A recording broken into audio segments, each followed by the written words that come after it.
All right. Hi, I'm Emma. I'm reporting for Free the Youth, and welcome to Shabang Peach Pit. Hi, Emma. Awesome. If I could have you say who you are, what you play, and then one fun fact about yourself, and I'll start over fun here. fact. A fun fact. Okay, my name is Neil. I'm the singer in Peach Pit, and a fun fact is we were in Australia at the end of last year, and they like to do shoeies there, which is drinking out of a shoe. But some guy threw his prosthetic leg on stage, so I drank out of a prosthetic leg. So it was a leggy. It was a leggy. I was gonna say. I'm Peter. I am the bass player in Peach Pit. And fun fact about myself is that I own 7 animals, 3 of which are horses. Ooh, He's a love cowboy. it. Cowboy, I love it.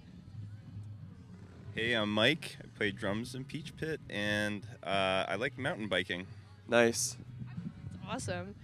So from playing shows in Vancouver at the Red Truck Beer Company and Pat's Pub to playing big stages like Bonnaroo, the Capitol Block Party, and of course Shabang, a few years later, how does it feel to have thousands of fans sing your songs back at you?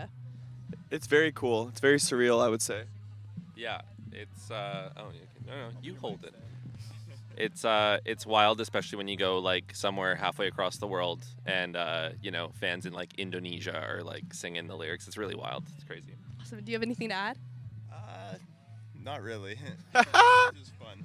It's fun. Honestly, though, the early shows, too, where we were playing at, you mentioned Pat's Pub and Red Truck Brewing, where nobody was really there. Those shows were fucking tight, too, so it's always been good. Dude, speaking of which, if we can go back in time to the beginnings of your music career, back to some of your inspirations, Josh Ritter, Andy Schaaf, Oh, yeah. and Mark Woodyard, back to when Yeah. you first started playing music, Yeah. what originally got each of you into music, and how did you decide which instruments to play? My dad played guitar, and we would go to our cottage in the summertime, and he taught me how to play like Cat Stevens songs on the guitar. So that's how I started playing guitar.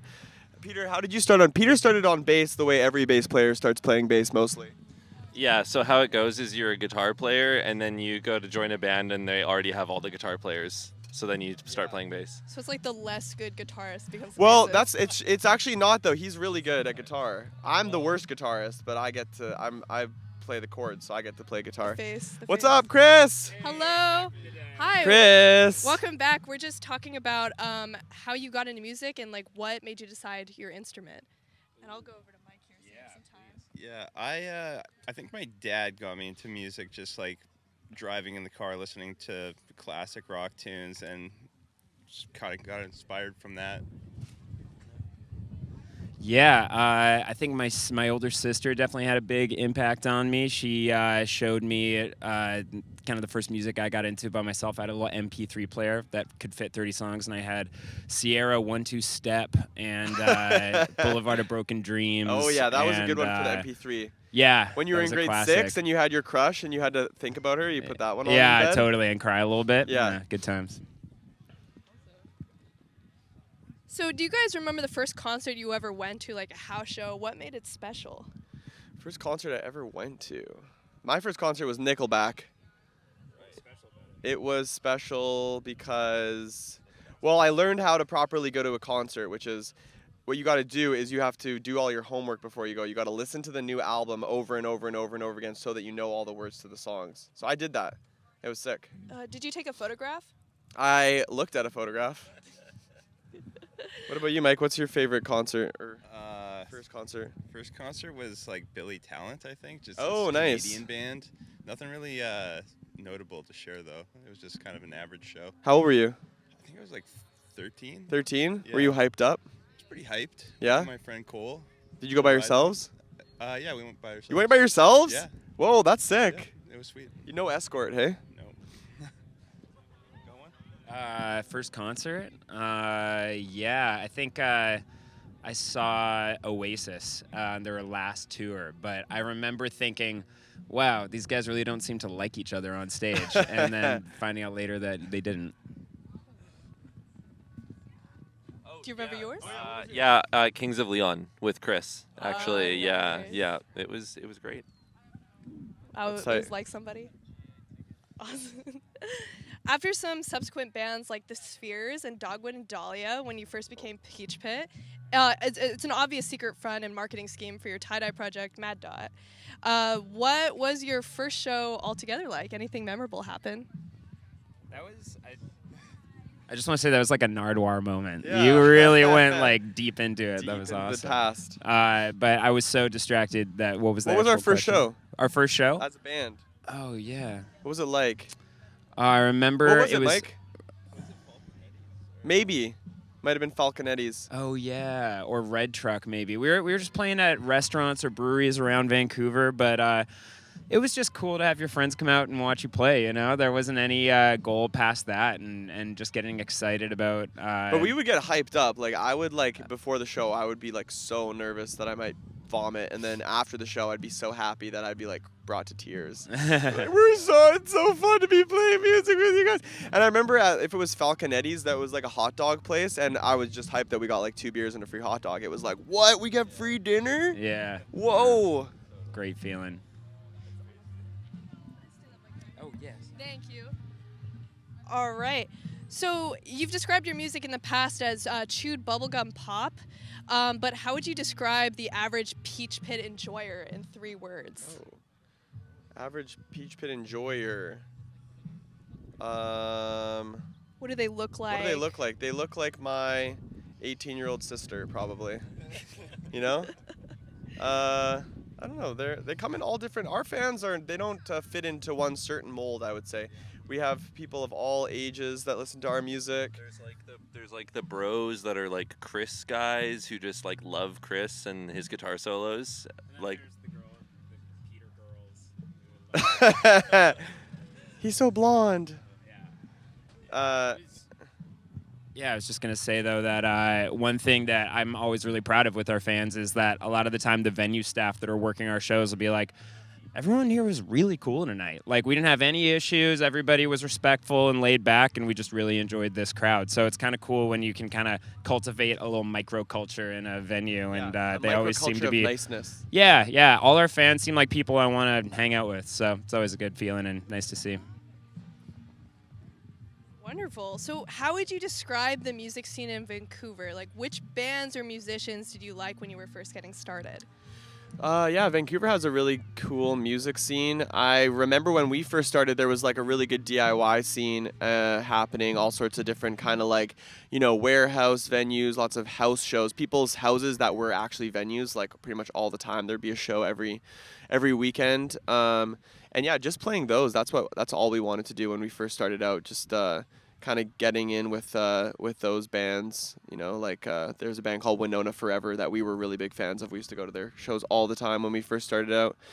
And yeah, just like those are some of my fondest memories are playing those kind of shows where you just had to lug all your gear into somebody's unfinished basement and pack everybody in there, and those are fun shows. I loved those shows. Awesome. Anything to add?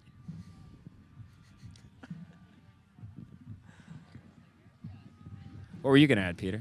Oh, Neil was just handing me the mic. Ah, cool. I just think Vancouver kind of has a cool music scene, and sometimes it feels like it can stay within the borders of Vancouver. So I think we feel really lucky that we've gotten to kind of tour around and do what we've been able to do. And some of our friends, like Haley Blay is one person. We got into tour with her, and she's touring a bunch these days. And yeah, there's just a good community there. And I feel like anytime we go to a show, we are going to run into at least 20 people we know. It's very small and tight-knit. Anything to add? That was beautiful. That was beautiful. You summed it up. Very well said. So, from playing Neil's dad's parties, paid to nothing but Mapo Tofu, have you had any other memorable shows that have stuck with you? And what is the wildest show story you have? Oh, I mean, there's a show that stuck with me. It's definitely the wildest show for me. We played in LA, and I got norovirus, and it started kind of happening right before the set was going to start. And I had committed to doing the show, so I was just sitting on stage on a chair with a bucket beside me, puking the entire show in between songs, and it was all a blur, but made it through the set. And it was sounds really shitty. It was no gross. Pun intended. Yeah, but Neil did a great job of keeping the crowd entertained while I was in the green room, shitting my pants. Yeah, it was really hectic. It sucked, honestly. Yeah, but Peter was a G. What other memorable shows have we had? I can think of one. Yeah? This is actually funny because you brought up the Spheres thing. We did a house show at my friend Nathan's house, and Peach Pit was playing Oh yeah. as well. And Before you were in the band. yeah, before I was in the band, and it was just like kind of fun, just like, those house shows, Yeah, back yeah, in the yeah, day, yeah, and yeah. yeah, just I remember Mikey was just like playing drums with a Hawaiian shirt, just like fully unbuttoned with his Yeah. chest out, and I was like, "Who is that guy?" yeah, anyways, those were the good days, that was the fun stuff. Speaking of Canada, have you ever seen the show Letterkenny? Of course, yeah. Is Canada like Letterkenny? Parts of Canada, yeah, parts of Canada. Where we live, not so much, but like, yeah, if you go to like more rural areas of Canada, definitely, I'd say it's like Letterkenny. Yeah. That's awesome. So you've been far from the Lazy Lift and from Sweet Fuck All, doing several international tours. What has been the most memorable stop along the way, and why? Well, we've been able to go like pretty much everywhere. We've been to Asia, it was really cool. We've played in like Bangkok and Indonesia, Singapore. Yeah, honestly, Australia we just played for the first time in the fall, and that was probably one of our most favorite runs we've ever done. I really like Australians, and Australia is super nice. It's kind of like everywhere is like California, I would say, in Australia, So, definitely, yeah, playing in California too is pretty sweet. That's awesome. Anything to add? And we just found out that we might be going back to Indonesia. We've played there once before, and we played on the island of Jakarta. And that was a really special moment because that was even early days for us. But it was so cool, Like, I think the internet kind of turns a lot of teenagers and like gives them the same culture across the world. So, like, there was all these teenage girls turning up in like headscarves, like Muslim teenagers, and they were just like singing along to every lyric. Like, it felt like the same energy like we'd be playing in North America, and it was just kind of this crazy moment of like, whoa, like it's reaching over here just like it does everywhere else. And yeah, we're lucky to get to experience in When all you corners are of able the to world. travel around, you definitely realize that the world is like way smaller than it seems, Yeah. just because of the internet nowadays. Definitely.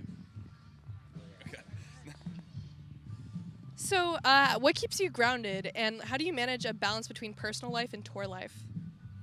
I don't know. I think living in Vancouver is really like good way to stay grounded because it is a pretty small city. It's got a pretty small community. So life in Vancouver just seems totally normal. Like, we might go on tour and play all these cool venues and travel all over the place, and that part's really cool. But then when you go home, you just go back to regular normal life and with your family and friends and stuff. So, yeah. I don't know. I guess just being grateful is the most important thing, Being super grateful for all the opportunities we've had, all the awesome shows we've been able to play, all the people coming to our shows in the first place is sweet. So. Awesome. So, what is the ultimate goal of your music, and what does it mean to you? Ultimate goal? I don't know. That's such a big question, but I think if you can kind of put any sort of positivity into the world, that's a huge goal right there. And I don't know. Sometimes people have come up to us and been like, man, I've went through this really hard thing, and I was listening to your music, and it really meant a lot to me. And yeah, I really love that because I'm like, I know exactly what that feels like. Like, Carrie and Lowell, Sufjan Stevens, I've like cried to that album many times. And it's cool to know that like our music could do that for some people in the way that his music's done that for me. So like, cultivating that feeling, creating that feeling just feels special and meaningful. And yeah, we feel lucky we're able to do it. And even like on a like more surface level thing, like when it comes to making the music, just making music that we enjoy ourselves, and want to play and really like have fun doing is kind of a goal for us, I think. Awesome. And I have one more question for you. Besides not repeating ninth grade twice, what is your biggest piece of advice you have for upcoming young musicians? How do you get more young people into the music scene? I think grade 9 twice was actually a good call. Oh yeah. It was sick. Yeah, that's hilarious. Can you tell the story of when first time you ever smoked weed in high school? Oh no. No? That's for next time. So how do we get more young people into music, and like, what's the biggest piece of advice you have? I would say, just start. It's never too late to start. It doesn't matter if you're young or old. Like, anybody can start playing music. If you want to play guitar, I don't really know how to play guitar very well, and I'm in a band that tours around the world. So like, you can totally pick up the guitar, learn some chords, learn how to play some songs. And yeah, you just got to commit to it. You just got to like go all in, you know? If you want to be in a band and that's your life's goal, you know, people are going to try and stop you along the way, and they're going to say, oh, you know what, you should go to school, or you should do this. Like, I think you're wasting your time. But, like, fuck those people. You should do exactly what you want. And, you know, it's never too late to kind of follow your dreams. Yeah, I think the most important thing is just believing in yourself, you know? And it doesn't matter if you do grade 9 twice or you fail math 10 like me and have to go to summer school, you know? I never did algebra ever since then. Did you guys? Never once, so, you know? Anything to add? No, I was just gonna say, for people listening to music, actually, the listener, what you should do is go and listen to an entire album, start to finish, all the way through. Not just the top 5. Oh, yeah. Pick one of those songs, find that album, and then listen to that whole album all the way through. That's my advice for the listener. Awesome. Any last thoughts? Awesome. Thank you guys so much. I'm excited to see you on the big stage. Thank you so much. Thank Nice you. chatting with Have you. a great day. Awesome. Thank you. Thanks. Thank you guys so much.